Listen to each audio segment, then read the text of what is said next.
Violento desalojo de comunidad indígena.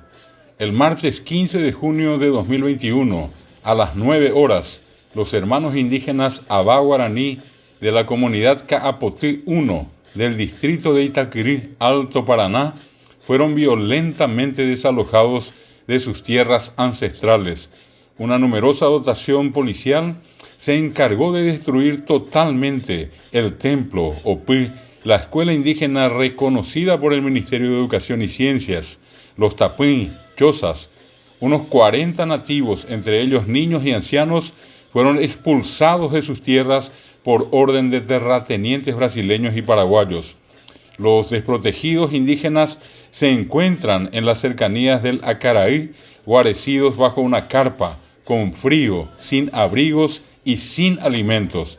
El Ateneo de Lengua y Cultura Guaraní denuncia este nuevo atropello cometido contra los hermanos indígenas y solicita a las autoridades nacionales la atención del caso, la reposición de la comunidad, el resarcimiento por daños y perjuicios y el procesamiento de los terratenientes responsables.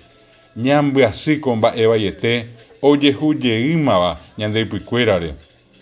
Hi aite vaena ñaneretaru bichacuera, hoy pitiwo Abá Guaraní cuera, tecojaca apotihuape, hatome ejei chupecuera ijiwi, hatomopu ajei chupecuera opy, bo'ehao hatapyimimi.